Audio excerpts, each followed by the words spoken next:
আজকে আপনি নিজে 10 লক্ষ টাকার স্যুট বুট পরতে পারেন মোদিজি, আপনি 1.5 লক্ষ টাকার বুক পকেটে পেন রাখতে পারেন, আপনি 5 লক্ষ টাকার চটি পরে ঘুরে বেড়াতে পারেন, 8,000 কোটি টাকার এরোপ্লেনে চড়তে পারেন, 20,000 কোটি টাকার সেন্ট্রাল ভিস্তা বানাতে পারেন, আর আমাদের 100 দিনের কাজের টাকা আপনি আটকে রাখবেন। আমরা কি ভিখারি নাকি?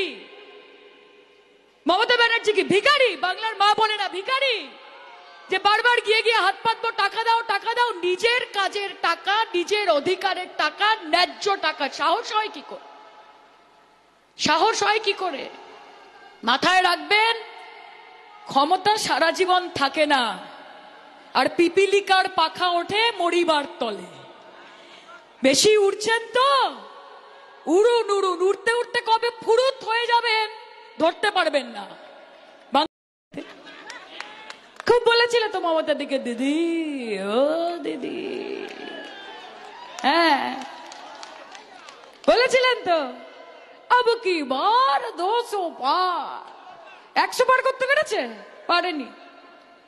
লোকে বলেছে মোদি ও মোদি, যেখান থেকে এসেছো একদম পাত্তারি গুটিয়ে সোজা সেখানে ফেরত চলে যাও, মা বোনেদের অসম্মান করো না। আমাদের নারী শক্তির মাটি, আমরা মাতৃশক্তির আরাধনা করি। আমাদের কাছে জননী আদর্শ নারী, মাতৃভাবী আদর্শ শেষ কথা। কাজে আমাদের সঙ্গে ভিড়তে এসো না। তোমরা শ্রীরামের পুজো করো, আর শ্রীরাম মা দুর্গার পূজা করেন, যিনি আমাদের মাটির। কাকে কি বোঝাচ্ছেন আপনারা? বড় বড় কথা অনেকে বলবে মা, যখন ইলেকশন আসবে তার আগে তোমাদের বাড়ি যাবে, তোমাদের সাথে এক পাতে বসে খাবে। অবশ্য খাবারটা হোটেল থেকে আসবে, ওটা তোমাদের বাড়ি থেকে রান্না হবে না, ওটা 5 স্টার থেকে খাবার আসবে। আর ঢং করে গরিবের বাড়িতে মাটিতে পাপোশ পেতে বসবে, বসে বলবে আমরা ওনার বাড়ির খাবার খাচ্ছি, কিন্তু খবর নিয়ে দেখবেন কলকাতা থেকে খাবার এসেছে। আর যার বাড়িতে বসবে তখন নাটক করবে, নাটক করে বসবে, বসে এরকম করে গুজুর গুজুর গুজুর গুজুর, হ্যাঁ কি দরকার, খুব জ্বালাচ্ছে মমতা ব্যানার্জি, না আমরা সব দেবো সব দেবো, ভোটটা কিন্তু দিতে হবে। হ্যাঁ ভাই ছবি তোলো, হাসো, স্মাইল প্লিজ। হাসবে, হেসে সেই যে গেল গেল তো গেল, আর আসার নাম নেই। তারপরে আপনি বাঁচুন, আপনি মরুন, আপনার পরিবারের লোক ভালো থাকুক, তারা খারাপ থাকুক, ঘাটাল ভেসে যাক, তাতে তাদের কিছু যায় আসে না। ওই জন্য আমি বলি, ইলেকশনের আগে এসে কানে কানে শুধু একবার বলো, তুমি যে আমার, তুমি যে আমার, ওগো তুমি যে আমার। এটা বিজেপি বলছে ইলেকশনের আগে, বলছে ये दिल तुम बिन कहीं लगता नहीं, हम क्या करें तुम ही कह दो अब ए जाने वफा, हम क्या करें। আর ভোট মিটে গেলে কোথা কোথা খুঁজেছি তোমায়, তুমি জানো না।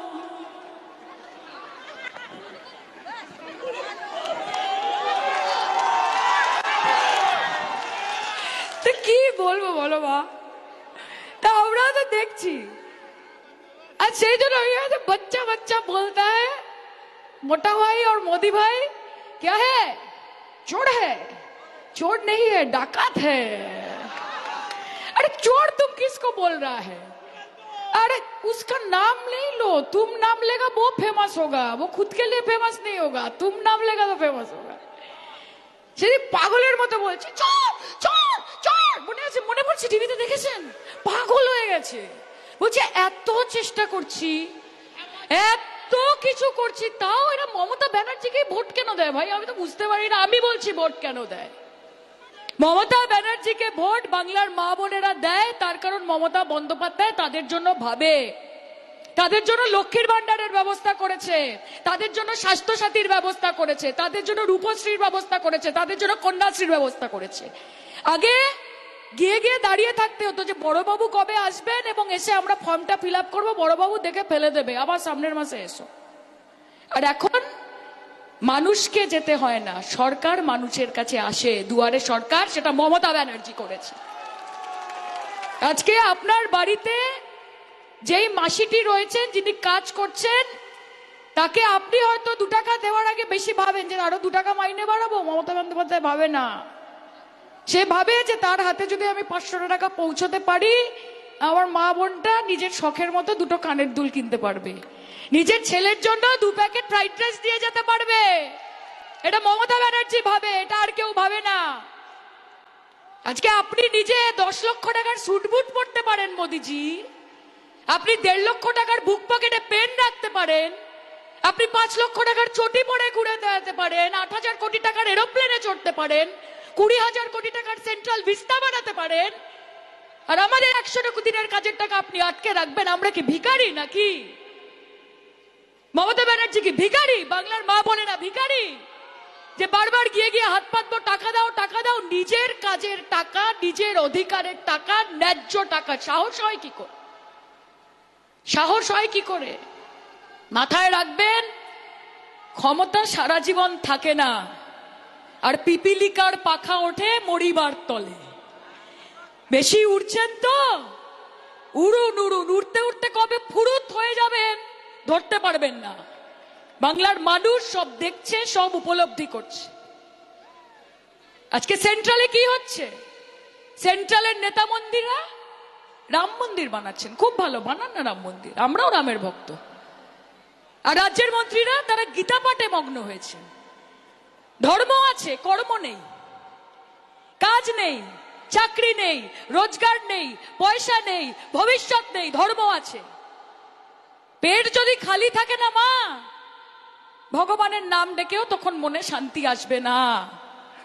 মন্দির বানান, প্রত্যেকটা গলি গলিতে একটা করে মন্দির বানান, কিন্তু তার সঙ্গে ভারতবাসীর এমন ব্যবস্থা করে দিচ্ছেন যে মন্দিরের বাইরে বাটি নিয়ে আমাদেরকেই বসতে হবে।